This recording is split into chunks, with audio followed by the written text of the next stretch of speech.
जैसे 1980s और early 2000s में आईटी कंपनी ने दुनिया को ट्रांसफॉर्म किया था, वैसे ही आज और आने वाले टाइम में आर्टिफिशियल इंटेलिजेंस करने वाला है। जो एआई हम सिर्फ मूवीज में देखते थे, वही आज हमारी लाइफ का इम्पॉर्टेंट पार्ट बन रहा है। और इंडिया में एआई बहुत जल्दी एक फास्टेस्ट ग्रोइंग इंडस्ट्री बनने वाला है। आईएमसी ग्रुप की रिपोर्ट कहती है कि 2022 में इंडिया का एआई मार्केट साइज $680 मिलियन था और प्रिडिक्ट किया जा रहा है कि 2028 तक लगभग $9,935 मिलियन हो जाएगा। और ये कहना गलत नहीं होगा कि एआई कंपनीज को समझना और उनमें इन्वेस्ट करना वैसा ही है जैसे 2000 से 2010 के बीच आईटी कंपनीज में इन्वेस्ट करना था। इसे एग्जाम्पल से समझते हैं। 2008 में अगर आपने टीसीएस का एक शेयर लिया होता जो उस टाइम 200 रुपीज़ की वैल्यू पे था, और आज उसी शेयर की वैल्यू है 3500 के आसपास। और अब वैसा ही मौका एआई रेवोल्यूशन के साथ है। जो कंपनीज एआई को लीड करने के लिए अपने आप को पोजीशन कर रही हैं, वो हमें एक मैसिव वेल्थ क्रिएशन का चांस दे सकती हैं। तो आज की वीडियो में हमने इंडियन स्टॉक मार्केट की उन कंपनीज को शॉर्टलिस्ट किया है जो एआई सेगमेंट में ऑलरेडी स्ट्रॉन्ग काम कर रही हैं और फ्यूचर में और भी अग्रेसिव फोकस दिखाने वाली हैं। तो आइए स्टार्ट करते हैं अपनी पहली कंपनी से। करने वाले हैं एक आईटी सॉफ्टवेयर कंपनी जो एआई से रिलेटेड काफी काम कर चुकी है। ये प्रोवाइड कराती है global technology services and solutions जो स्पेशलाइज्ड है geo spatial engineering design, IT solutions and data analytics में। कंपनी के बिजनेस सेगमेंट्स है digital engineering and technology, design led manufacturing.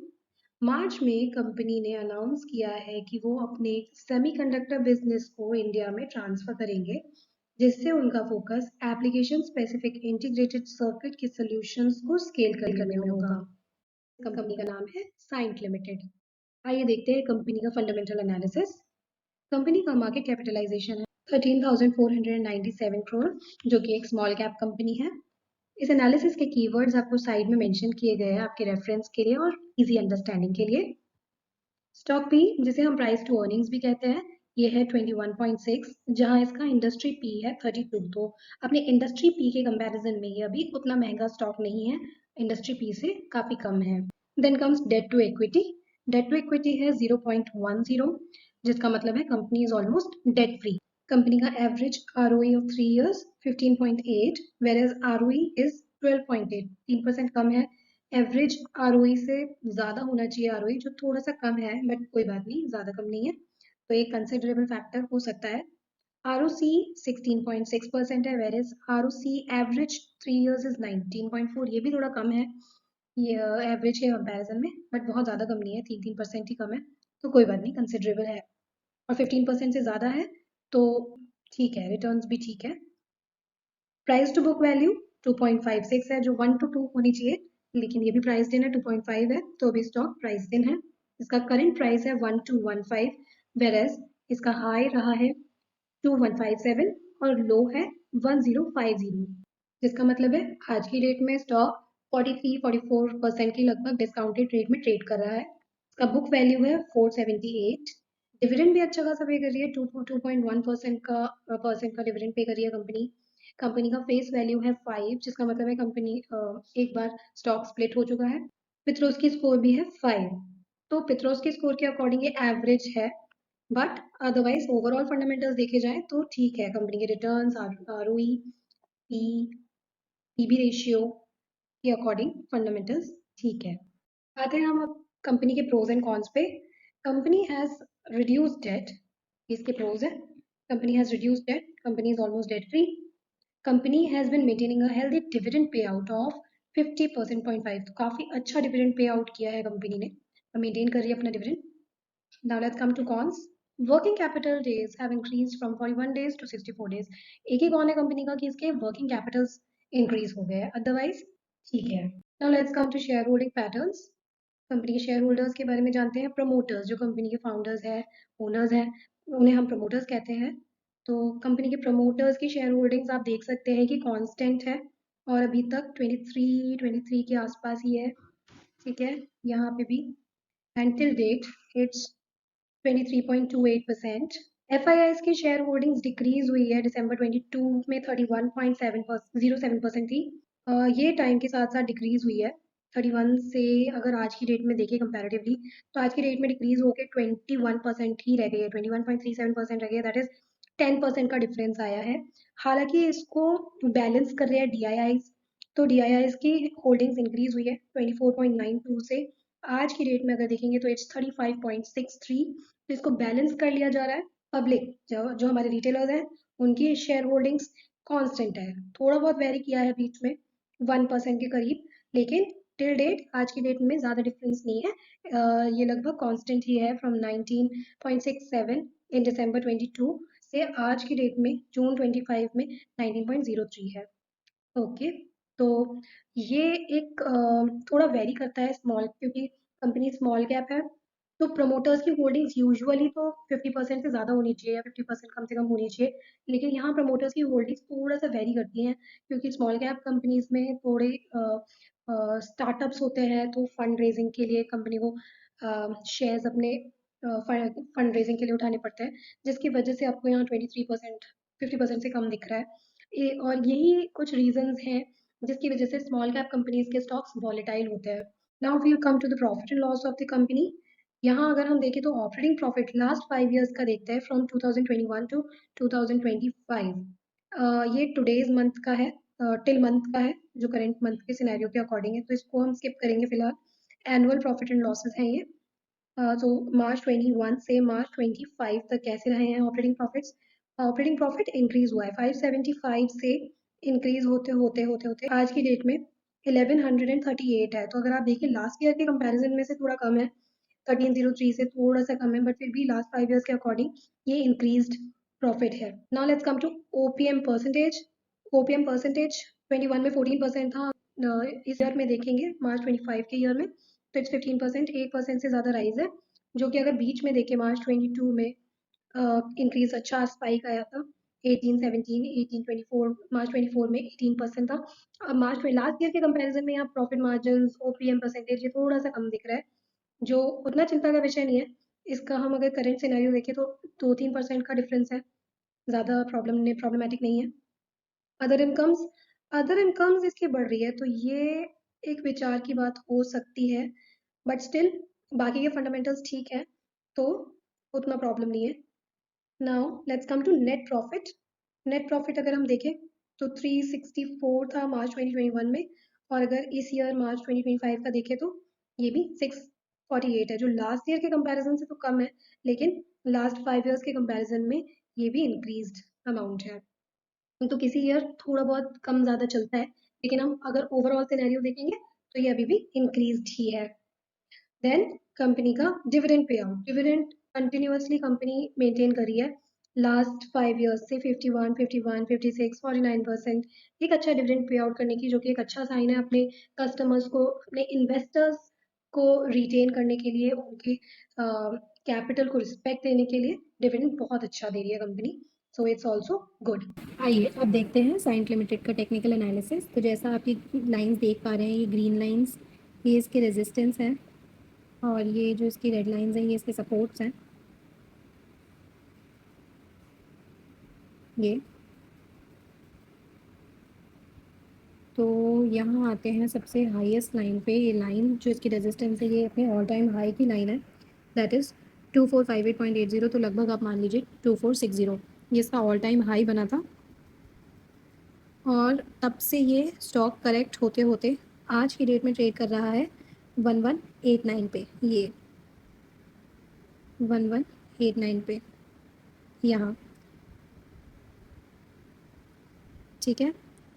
अब आते हैं, थोड़ा जूम करते हैं इसे। यहाँ से स्टॉक ने एक अच्छा ट्रेंड लाइन दिया है डाउन ट्रेंड का, और जब इसने डाउन ट्रेंड ब्रीच किया, अपना ये सब रेजिस्टेंस ब्रीच किया, तो इसने एक अच्छा मूवमेंट दिया। कहाँ तक का? ये रेजिस्टेंस 1375.90 के पास, तो लगभग 1380 आप मान लीजिए। और जो इसका मेन रेजिस्टेंस है ये है, और दूसरा जो एक मेन सपोर्ट है वो है 1087, या मोटा मोटा अंदाज़न लगाएं तो 1080। के पास, और यहीं से स्टॉक करेक्ट होते होते अपने रेजिस्टेंस से लौट के वापस एक बार डाउन ट्रेंड में आया है। तो डाउन ट्रेंड का सपोर्ट क्या है? 1131 फर्स्ट सपोर्ट, एंड दूसरा सपोर्ट इज़ 1087 और 1080। तो थोड़ा अप्रॉक्सीमेट ही मानते हैं, कभी कभी स्टॉक शैडो बना लेता है कैंडल का, और उसके बाद ही कोई बाइंग सिग्नल आता है, तो हमें थोड़ा कॉशियस रहना पड़ेगा यहाँ से, क्योंकि स्टॉक ने अपना करेक्शन काफ़ी दे दिया है अपने हाई से 2460 से आज करेक्ट होके 1188 पे ट्रेड करने का मतलब है मोर देन 50% की करेक्शन। और अब ये कंसोलिडेशन फेज़ में है, तो जब भी कोई स्टॉक अपनी कंसोलिडेशन के फेज़ से बाहर निकलता है तो बहुत अच्छी मूवमेंट देता है। अब आते हैं हम इसके कंसोलिडेशन को चेक करते हैं, थोड़ा जूम कर लेते हैं। कंसोलिडेशन ब्रेक करेगा कैसे, या अपसाइड के इसके लेवल्स कहाँ हैं? ये इसका फर्स्ट रेजिस्टेंस है, पहले इसको ये ट्रेंड लाइन ब्रीच करना पड़ेगा। जब ये ट्रेंड लाइन ब्रीच करेगा तो हम इसमें बाइंग कैंडल देखेंगे। अगर कोई बाइंग सिग्नल जनरेट करता है तब ये आगे अपसाइड मूवमेंट देगा, जहाँ पे इसका फर्स्ट रेजिस्टेंस होगा 1284, सेकेंड रेजिस्टेंस होगा 1328, थर्ड रेजिस्टेंस होगा 1376 और लेट्स से 1380। तो ये रेजिस्टेंस जो मेन ब्रेकआउट देगा वो देगा 1380 के ऊपर, क्योंकि ये इसका फ्लैग पैटर्न ब्रेक करेगा यहाँ से। तो फ्लैग पैटर्न ब्रेक करते ही इसमें बहुत अच्छी अपसाइड मूवमेंट आपको देखने को मिल सकती है। उससे पहले ये वापस अपने रेजिस्टेंस से टकरा के एक बार नीचे आ सकता है, क्योंकि ये इसका फ्लैग पैटर्न है, तो ये अपने पैटर्न में चलने के लिए कभी तक भी चल सकता है। ये जब तक इसको ब्रेक नहीं करेगा ये एक प्रॉपर मूवमेंट अपसाइड नहीं देगा। तो ये जोन कह सकते हैं आप, क्योंकि ये इतना अच्छा करेक्ट हो गया है, मोर देन 50% करेक्टेड है, स्टॉक की फंडामेंटल्स भी ठीक है, तो इसके अकॉर्डिंग ये अक्यूमुलेट तो किया जा सकता है, लेकिन इसमें कोई बाइंग या सेलिंग अभी नहीं है, राइट। नीचे के ये तो हो गया अपसाइड का। अब नीचे का सपोर्ट कहाँ है? इसका सपोर्ट है 1131 पे फर्स्ट सपोर्ट है, सेकंड सपोर्ट है 1080 के पास। तो नीचे भी ब्रेक करेगा, तो अगर ये 1080 ब्रेक करता है तो डरने की बात है। अदरवाइज ये अपने कंसोलिडेशन फेज के ऊपर जब भी मूवमेंट देगा तो बाइंग ही आएगी इसमें, जब तक ये इस लेवल को ब्रीच नहीं करता है तब तक ये नो ट्रेड जोन में है, या लेट्स से रेजिस्टेंस और सपोर्ट को दोनों को ब्रीच नहीं कर रहा है जब तक ये नो ट्रेड जोन में है। तो इसमें इस जोन में आप कुछ भी छोटी मात्रा में अक्यूमुलेट तो कर सकते हैं, बट कोई बाइंग या सेलिंग नहीं है इसमें। ऑब्वियसली ये कोई बाइंग सेलिंग रिकमेंडेशन नहीं है, ये सिर्फ एक एनालिसिस है। बाइंग एंड सेलिंग आप अपने फाइनेंशियल एडवाइजर से पूछ के कर सकते हैं। ये इसका एनालिसिस है, जहाँ इसके ये अपने फ्लैग पैटर्न को ब्रेक करेगा तो आपको एक अच्छी मूवमेंट देखने को मिल सकती अब है। चलते हैं हम अपनी अगली कंपनी पे। ये कंपनी 2011 में इनकॉर्पोरेट हुई है। यह कंपनी नेक्स्ट जनरेशन के IT solutions and services provide कराती है। कंपनी डिलीवर करती है customer centric digital experiences through services in digital business, product engineering, infrastructure management and security, enable innovative user engagements. Company के तीन मेन बिजनेस सेगमेंट्स हैं: product and digital engineering services, infrastructure management and security services, generative AI, that is artificial intelligence, business services. ये company है happiest minds technologies limited. देखते हैं company के fundamentals कैसे हैं। तो कंपनी का मार्केट कैपिटलाइजेशन है 8,986 करोड़ का, जो कि एक स्मॉल कैप कंपनी है। कंपनी का stock P price to earning ratio है 45, in where industry P is 30।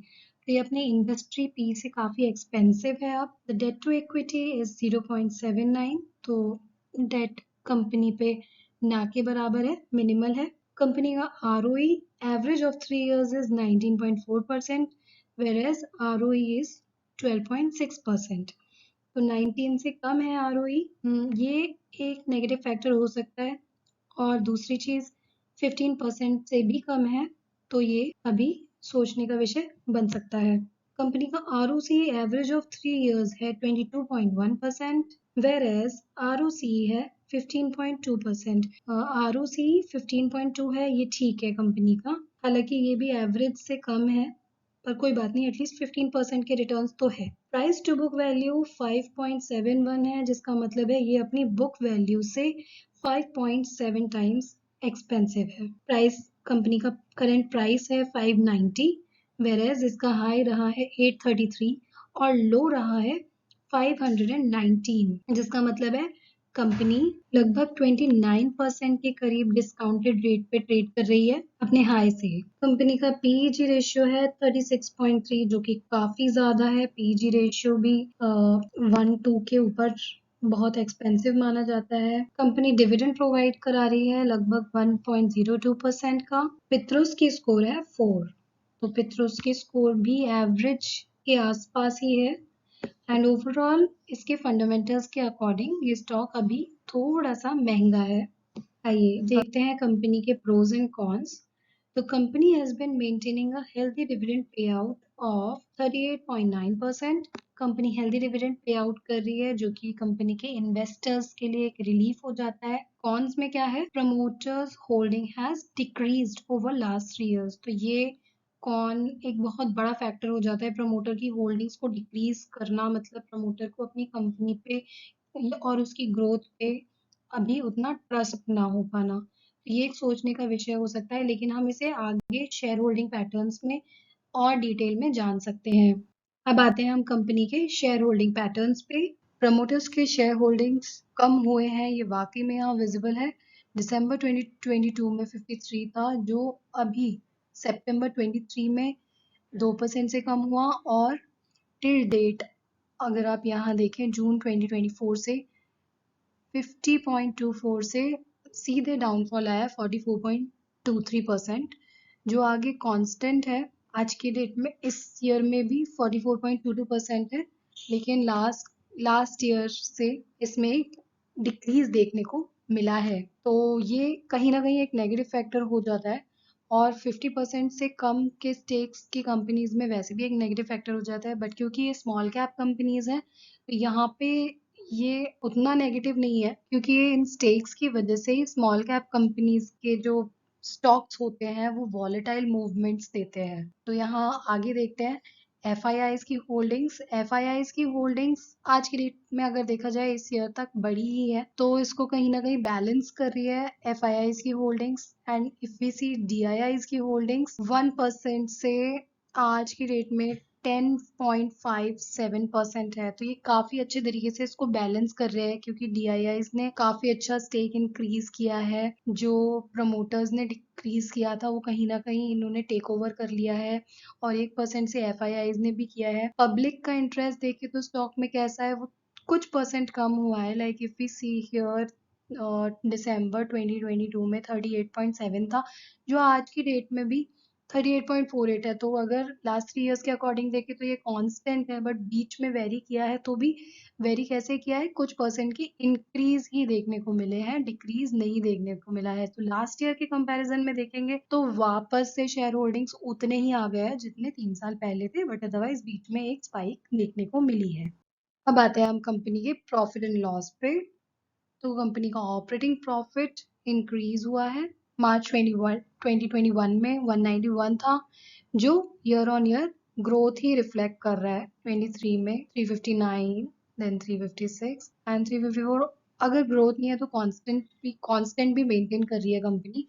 और अगर हम टिल मंथ का देखें, करंट मंथ का, तो भी इंक्रीज ही है लास्ट के ईयर से। It's now 364। तो ऑपरेटिंग प्रॉफिट इंक्रीज हो रहे हैं, which is a good sign. OPM percentage, operating profit margin के परसेंटेज, ये लास्ट ईयर के कंपैरिजन में डिक्रीज हुआ है, वेर एज जो अदर इनकम है वो इंक्रीज हुई है। तो अदर इनकम इंक्रीज होना और ऑपरेटिंग प्रॉफिट्स मार्जिन का ओपीएम परसेंटेज का डिक्रीज होना, ये दोनों थोड़े से कॉन्ट्राडिक्टरी हो जाते हैं, जो कि स्टॉक को थोड़ा वॉलेटाइल बना सकते हैं। नेट प्रॉफिट है 185 फॉर करेंट ईयर, जो कि लास्ट ईयर के कंपैरिजन से डिक्रीज हुआ है। तो नेट प्रॉफिट डिक्रीज हो रहा है, अदर इनकम इंक्रीज हो रही है, ये थोड़ा सस्पिशन क्रिएट कर देता है कंपनी के लिए। Where as dividend pay out ये इंक्रीज हुआ है। तो यहाँ एक रिलीफ है इन्वेस्टर्स के लिए कि चलो अगर कंपनी में प्रॉफिट ग्रोथ उतनी नहीं देखने को मिल रही है, तो at least company is trying to retaining their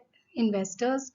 company ट्राई कर रही है कि उन्हें डिविडेंड पे आउट करके it can give some respect to their capital. Overall fundamentals के अकॉर्डिंग ये थोड़ा सा महंगा स्टॉक है, और प्रॉफिट एंड लॉसेस में इस बार हल्के से कम नेट प्रॉफिट देखने को मिला है। अब देखते हैं हैप्पीएस्ट माइंड्स टेक्नोलॉजीज लिमिटेड का टेक्निकल एनालिसिस। तो जैसा हम देख पा रहे हैं यहाँ पे ग्रीन लाइंस है जो कि रेजिस्टेंस है और यहाँ 3 रेड लाइंस हैं जो सपोर्ट है। तो और स्टॉक कहाँ ट्रेड कर रहा है? स्टॉक अपने फर्स्ट ग्रीन लाइन और फर्स्ट रेड लाइन के बीच में ट्रेड कर रहा है। अब इसे थोड़ा सा और डिटेल में समझते हैं, इसको जूम इन करते हैं और इसके resistances and supports and buying और सेलिंग के सिग्नल्स कहाँ आ रहे हैं। I am repeating myself, we are just analyzing the buying and selling signals and और अपॉर्चुनिटीज। ये कोई बाइंग और सेलिंग रिकमेंडेशन नहीं है, ये सिर्फ एक एनालिसिस है। तो यहाँ इफ यू कैन सी ये स्टॉक अपने सपोर्ट के पास ट्रेड कर रहा है। यहाँ इसका सपोर्ट है, ये जो रेड लाइन है ये इसका सपोर्ट है, ये अपने सपोर्ट के पास ट्रेड कर रहा है। तो ये बहुत ही क्रूशियल लेवल्स पे है आज की डेट में अगर देखा जाए तो। अब अगर ये यहाँ सपोर्ट 3 दिन से बना रहा है, क्योंकि ये डेली चार्ट है, डेली बेसिस पे चार्ट है, तो 3 दिन से आप देख सकते हैं ये इस सपोर्ट से बार बार सपोर्ट ले लेके उठने की कोशिश कर रहा है। अभी आज का जो कैंडल बन रहा है वो एक ग्रीन कैंडल में देखने को मिला है। तो अगर ये आज या 1-2 दिन में यहाँ से सपोर्ट लेके कोई बाइंग सिग्नल जनरेट करता है तो हमें ये देखना होगा कि ये सपोर्ट इसका सक्सेसफुल रहेगा। तो यहाँ से सपोर्ट लेके ये वापस से एक अपसाइड मूवमेंट दे सकता है। और अपसाइड मूवमेंट देने के लिए भी अभी फ़िलहाल ये, क्योंकि ये जो टर्मिनल ट्रायंगल है इसका, ये टर्मिनल ट्रायंगल को जब तक पार नहीं करेगा तब तक ये प्रॉपर बाइंग सिग्नल्स नहीं देगा, क्योंकि इसमें कोई ब्रेकआउट देखने को नहीं मिलेगा। अभी सिर्फ सपोर्ट लेके स्टॉक ने आगे की मूवमेंट देनी स्टार्ट की है। तो इसमें बाइंग सिग्नल्स कैसे जनरेट होते हैं? बाइंग सिग्नल्स हमें देखने को मिलेंगे जब ये धीरे धीरे एक एक करके अपने रेजिस्टेंसेस को पार करेगा। रेजिस्टेंसेस को पार करेगा उसके बाद इसमें हम कैंडल्स देखेंगे। फिलहाल स्टॉक नो ट्रेड जोन में है, पर अगर यहाँ से सपोर्ट लेके वापस से ऊपर उठने की कोशिश करता है तो इसका पहला रेजिस्टेंस है ये वाला, this one, just a minute. इसका पहला रेजिस्टेंस है ये वाला, जो इसका पहला बड़ा ग्रीन, सॉरी, जो इसका पहला बड़ा रेड कैंडल है ये इसका फर्स्ट रेजिस्टेंस माना जाएगा, जो छोटा रेजिस्टेंस है, जहाँ से हम वापस से इसमें अपॉर्चुनिटी सीख करने के लिए इसको नज़र में रख सकते हैं स्टॉक को। ये इसका रेजिस्टेंस पहला होगा। अगर ये इसको ब्रेक करता है तो इसका पहला रेजिस्टेंस होगा। अगर ये इसको ब्रेक करता है तो ये ब्रेकआउट दे देगा। और ये अगर ये छोटा ब्रेकआउट देता है तो इसमें हम एक अपसाइड अपॉर्चुनिटी ढूंढ सकते हैं as per the candles. First resistance, इस रेजिस्टेंस को पार करने के बाद क्या होगा? ये ग्रीन लाइन, और अगर ये भी पार करता है तो ये एक अच्छी अपसाइड दे सकता है। और बाय चांस अगर ये अपने रेजिस्टेंस से फिर एक बार को लौट जाता है तो ये वापस से अपने सपोर्ट तक आ सकता है। तो ये हमें रेजिस्टेंसेस और सपोर्ट के लेवल्स का बहुत ध्यान रखना पड़ेगा, क्योंकि स्टॉक अभी नो ट्रेड जोन में है। हालांकि स्टॉक जिन लेवल्स पे है वहाँ अगर कोई लेमैन एआई के स्टॉक्स में इंटरेस्टेड है, वहाँ इसको बाय ऑन डिप्स की स्ट्रैटेजी रख के और थोड़ा सा रिस्क लेके काम करना चाहेगा तो बाय ऑन डिप्स की स्ट्रैटेजीज रख सकते हैं। अदरवाइज ये अभी नो ट्रेड जोन में है। किसी भी स्टॉक में एक छोटी सी कैपिटल इन्वेस्ट करना जितना रिस्की नहीं है। As you know, stock market is all about taking risk. तो अगर जिसमें रिस्क टेकिंग एबिलिटी है उसके लिए एक अपॉर्चुनिटी यहाँ हो सकती है। अदरवाइज अगर आपको सेफ ट्रेडिंग करनी है तो ये रेजिस्टेंसेस और सपोर्ट के लेवल्स को ध्यान में रखना ही पड़ेगा। ये तो हो गए रेजिस्टेंसेस। अब देखते हैं एक बार सपोर्ट के लेवल्स। तो सपोर्ट के लेवल्स कहाँ बन रहे हैं? सपोर्ट के लेवल्स हैं यहाँ। ये रेड लाइन को ब्रेक डाउन भी दे सकता है ना स्टॉक, कोई भी रीज़न से। तो अगर ब्रेक डाउन देता है तो कहाँ जाके रुकेगा? 520 के आसपास, जो इसका ये वाला रेड लाइन वाला जो सपोर्ट है 514 के आसपास, ये इसका फर्स्ट सपोर्ट है। और मोस्ट प्रॉबेबली ये ही इसका एक जो लॉन्ग टर्म सपोर्ट है वो यही है, जो काफ़ी टाइम से इसका सपोर्ट बना हुआ है। Let's check. हाँ जी, ये इसका 2021 से ये सपोर्ट है, तो ये बहुत लॉन्ग टर्म सपोर्ट है। तो लॉन्ग टर्म सपोर्ट्स को ब्रेक करना उतना ईजी नहीं होता किसी भी स्टॉक के लिए। तो ये एक बहुत अच्छा सपोर्ट रहेगा स्टॉक के लिए। ये जहाँ जैसा आप देख सकते हैं, क्योंकि इतना करेक्ट हो चुका है स्टॉक, इसमें ज़्यादा डाउनसाइड देखने को नहीं मिल रही है। हालांकि एक अपसाइड की अच्छी अपॉर्चुनिटी बन सकती है। तो ये था स्टॉक का एनालिसिस। अब जानेंगे हम एक ऐसी ग्लोबल टेक्नोलॉजी कंपनी के बारे में जो इनकॉर्पोरेट हुई थी 1994 में। कंपनी के पास प्रोप्राइटरी कंज्यूमर इंटेलिजेंस प्लेटफॉर्म है जो विज्ञापनों को रिकमेंडेशंस में परिवर्तित करता है, जिससे मार्केटर्स को अपने संभावित और मौजूदा उपयोगकर्ताओं को प्रभावी ढंग से पहचानने, उनसे जुड़ने, उन्हें प्राप्त करने और उनके साथ ट्रांजैक्शंस बढ़ाने में मदद मिलती है। कंपनी के इस प्लेटफॉर्म का एम यानी उद्देश्य है कॉन्टेक्सचुअल मोबाइल विज्ञापनों के माध्यम से मार्केटिंग इन्वेस्टमेंट्स पर रिटर्न बढ़ाना और डिजिटल विज्ञापन और धोखाधड़ी को कम करना। आर्टिफिशियल इंटेलिजेंस के मैकेनिज्म पे काम करने वाली इस कंपनी का नाम है FL3i लिमिटेड। आइए देखते हैं इसका फंडामेंटल एनालिसिस।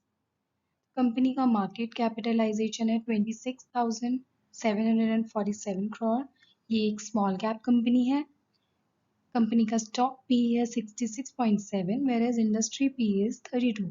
कंपनी का स्टॉक पी काफी हाई है अपने इंडस्ट्री पी के कंपैरिजन में, it is more than double. Company का डेट टू इक्विटी इज 0.03, तो debt to equity is almost nil, और you can say the company is almost debt free, बहुत ही कम date है इक्विटीज पे। कंपनी का ROC 16.8% है, वेरेज ROC का एवरेज ऑफ 3 years 17.8 है। ये सेम और लगभग एक जैसा है और 15% से ज़्यादा है, so it's good. ROE average of 3 years 15.3%, whereas ROE is 14%. It is also near about 15%, तो ये भी ठीक है। Price to book value 9 times, whereas book value is 210, तो book value के अकॉर्डिंग ये काफी हाई प्राइस पे ट्रेड कर रहा है। It's almost 9.1 times then its book value। Stock का करंट प्राइस 1902 है, वेरेज इसका जो हाई है वो 2080 है और जो लो है वो 1221 है, तो इस जिसका मतलब है ये अपने हाई से थोड़ा सा करेक्टेड प्राइस पे अभी ट्रेड कर रहा है और ऑलमोस्ट अपने हाईस के आसपास ही ट्रेड कर रहा है। इसमें ज़्यादा करेक्शन अभी नहीं देखने को मिली है। पीजी रेशियो के अकॉर्डिंग ये ठीक है, क्योंकि इसका पीजी रेशियो बहुत ज़्यादा हाई नहीं है, हालांकि 1 के आसपास होना चाहिए, बट ये 3 के आसपास है, तो कोई बात नहीं, चलेगा। डिविडेंड यील्ड 0, कंपनी कुछ डिविडेंड नहीं पे कर रही है। पेत्रोस्की स्कोर 7 है, तो ओवरऑल पेत्रोस्की स्कोर के अकॉर्डिंग भी ये अभी अच्छा है फंडामेंटली। तो सिर्फ स्टॉक पी के अकॉर्डिंग अभी स्टॉक एक्सपेंसिव है, बाकी के अदर फंडामेंटल्स देखे जाएं तो अभी भी ठीक है। और add on price to book value के अकॉर्डिंग भी थोड़ा सा एक्सपेंसिव है, तो only stock P and price to book value are expensive, otherwise other fundamentals are still good. आगे इसको थोड़ा और डिटेल में जानते हैं। कंपनी के pros and cons. Company has reduced debt, जैसा अभी हमने देखा company is almost debt free. Company has delivered good profit growth of 42.3% CAGR over last 5 years। Last 5 years का अगर प्रॉफिट ग्रोथ देखा जाए तो वो भी काफी अच्छा रहा है।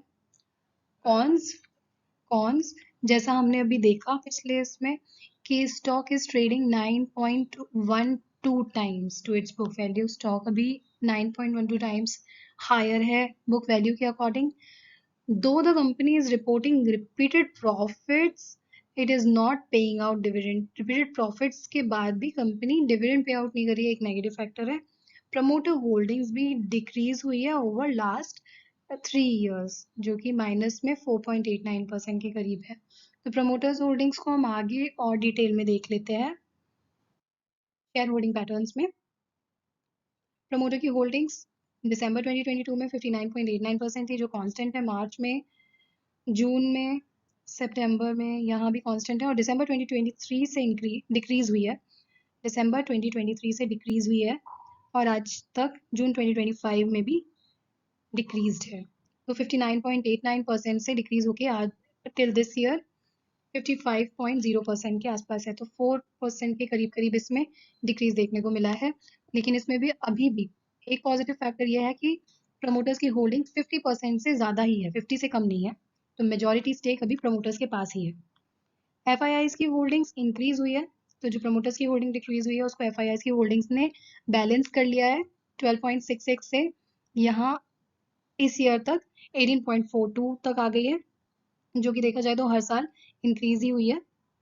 डीआईआईज की होल्डिंग्स भी इंक्रीज हुई है 10.56, फिर मार्च 23 में 11.95 और आगे चल के जैसे आप आगे देख सकते हैं जून 2024 तक 16.21, सितंबर में थोड़ी सी डिक्रीज हुई, दिसंबर में थोड़ी और डिक्रीज हुई, मार्च में फिर 1% के करीब इंक्रीज हुई है और जून में 13.82। तो ओवरऑल अगर आप देखें दिसंबर 2022 से इस ईयर तक ये अभी भी डिक्रीज में ही है। पब्लिक के शेयर होल्डिंग्स कितने हैं? पब्लिक के शेयर होल्डिंग्स डिक्रीज हुए हैं टाइम के साथ। दिसंबर 2022 में इट वाज 16.83 वेरएस जून 2025 में 12.69 है, बट इसको कहीं ना कहीं एफआईआईज और डीआईआईज ने बैलेंस किया हुआ है, so it's okay. Next is profit and loss.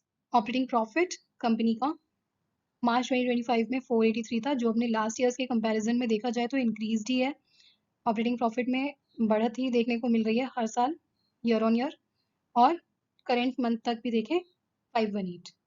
OPM percentage भी ठीक है 21%, 20%, 21%, जो कि अपने मार्च 2021 के अकॉर्डिंग तो थोड़ा डिक्रीज हुआ है, बट फिर भी अभी मार्च 24 के कंपैरिजन में मार्च 25 में 1% से इंक्रीज हुआ है और दिस मंथ 22% है, जो एक होप दे रहा है कि हो सकता है आगे चल के और इंक्रीज हो सकता है, क्योंकि मार्च 24 से फिर से 1% करके इंक्रीज देखने को मिल रहा है अभी।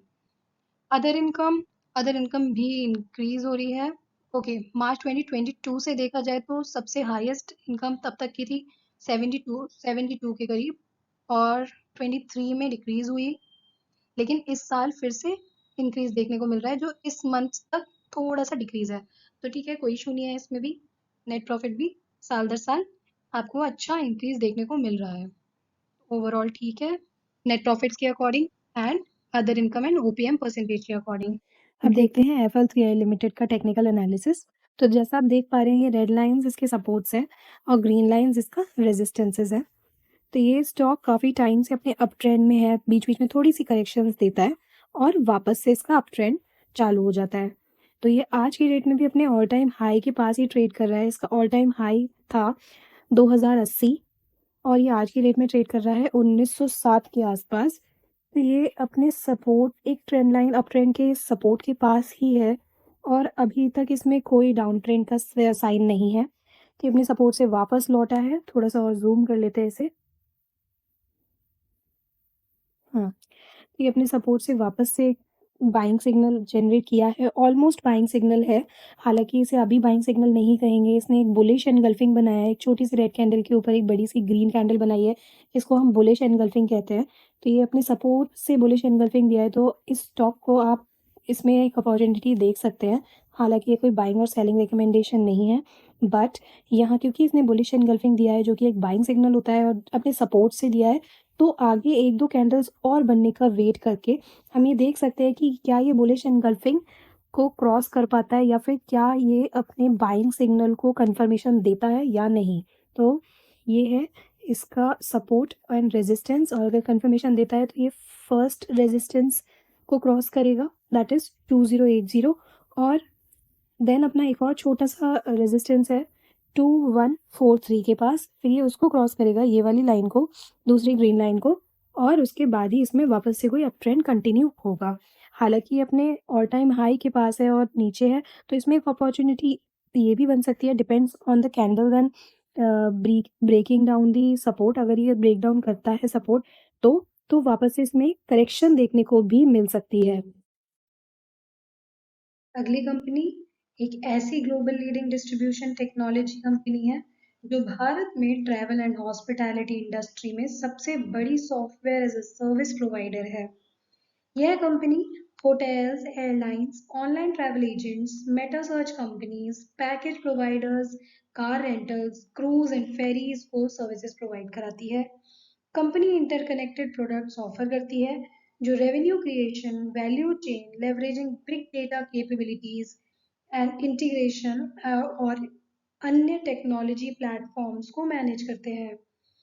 इससे हॉस्पिटैलिटी एंड ट्रैवल प्रोवाइडर्स को अधिक गेस्ट प्राप्त करने में, पर्सनलाइज्ड एक्सपीरियंसेस बढ़ाने में और मार्जिन्स मैक्सिमाइज करने में मदद मिलती है। इस कंपनी का नाम है red gain travel technologies limited, जो न सिर्फ एआई से जुड़ी है, बल्कि इसका सीधा इफेक्ट आपको टूर्स एंड ट्रैवल्स के बिजनेसेस पे भी देखने को मिल सकता है। अब देखते हैं इसके फंडामेंटल्स कैसे हैं। तो कंपनी का मार्केट कैपिटलाइजेशन है 6093 करोड़, जो कि एक स्मॉल कैप कंपनी है। स्टॉक का पी है 28.9, वेरएज इंडस्ट्री पी है 30.4, तो अभी ये अपने इंडस्ट्री पी से कम है, विच is a good factor. Company का आरओसी है 7.3%, whereas ROC average of 3 years है 15%, ये भी एक अच्छा फैक्टर है। एवरेज 3 इयर्स से आरओसी बड़ा है और 15% से ज्यादा है। ROE average of 3 years is 12%, where ROE is 13%, तो ये 15% तक तो नहीं है, बट लगभग 15% के पास में है, और एवरेज आरओई से 1% ज्यादा ही है, तो ये भी ठीक साइन है। Debt to equity 0.01, that means company is almost debt free. Price to book value 3.6 है, वेयर बुक वैल्यू इज 143, तो प्राइस टू बुक वैल्यू के अकॉर्डिंग ये 3.6 टाइम्स हायर है, ठीक है, चलेगा ये भी। Current price is 516, whereas high is 854 and low is 365, तो अपने हाई से स्टॉक ने 39-40% के लगभग करेक्टेड प्राइस पे ट्रेड कर रहा है अभी। डिविडेंड है कंपनी का 0%, कंपनी कुछ डिविडेंड पे आउट नहीं कर रही है। पीजी रेशियो 0.14, पीजी रेशियो भी काफी अच्छा है। पित्रोस्की स्कोर है 7, पित्रोस्की स्कोर भी काफी अच्छा है। आगे और डिटेल में जानते हैं pros and cons of the company. Company is almost debt free, company के ऊपर ज्यादा डेट नहीं है। Company has delivered good profit growth of 62.4% CAGR over last 5 years, तो ये बहुत अच्छा फैक्टर है कंपनी के लिए। कॉन्स क्या है? कॉन्स में stock is trading 3.6 times higher than its value, book value. ये 6.3 टाइम्स एक्सपेंसिव है फिलहाल। Though the company is reporting its repeated profits, it's not paying dividend, तो कंपनी डिविडेंड पे आउट नहीं कर रही है, ये एक नेगेटिव फैक्टर है कि कंपनी के इतने प्रॉफिट्स के बावजूद भी कंपनी डिविडेंड पे आउट नहीं कर रही है। हालांकि डिविडेंड पे आउट करना या ना करना कंपनी के ऊपर होता है, तो अगर कंपनी डिविडेंड पे आउट नहीं कर रही है तो कंपनी अपने प्रॉफिट्स को अपने कंपनी के ग्रोथ में यूज कर लेती है। Company has low return on equity which is 12.7% over last 3 years, ये नेगेटिव फैक्टर है। Earnings include an other income of 78.8 crore, other income बढ़ जाना कंपनी का, ये अगेन एक सस्पिशियस फैक्टर होता है, क्योंकि अदर इनकम्स कई बार एसेट्स को बेच के भी आ जाती हैं, तो अगर कंपनी को अपने एसेट्स बेचने पड़ रहे हैं तो कंपनी में कुछ प्रॉब्लम डिटेक्ट हुई है या कुछ हुआ है, ये थोड़ा कॉशनरी सीन हो सकता है। प्रमोटर होल्डिंग डिक्रीज हो रही है, इन अदर इनकम जनरेट हो रही है, प्रमोटर होल्डिंग्स भी डिक्रीज हो रही है लास्ट 3 इयर्स के कंपैरिजन में, माइनस में हुई है 7.75%। वर्किंग कैपिटल डेज इंक्रीज हुए हैं, तो कंपनीज में अभी कॉन्स ओवरऑल देखने को ज्यादा मिल रहे हैं as per then pros. Share holding patterns, आइए थोड़ा समझ लेते हैं कि प्रोमोटर्स की होल्डिंग्स कैसे डिक्रीज हुई है। सितंबर 2022 में 55.82% थी, और अगर 2025 में देखें तो 48.16% ही रह गई है, तो अच्छा खासा डिक्रीज देखने को मिला है। अब देखते हैं एफआईआईज और डीआईआईज ने भी डिक्रीज किया है या उन्होंने बैलेंस किया है इसे। तो सितंबर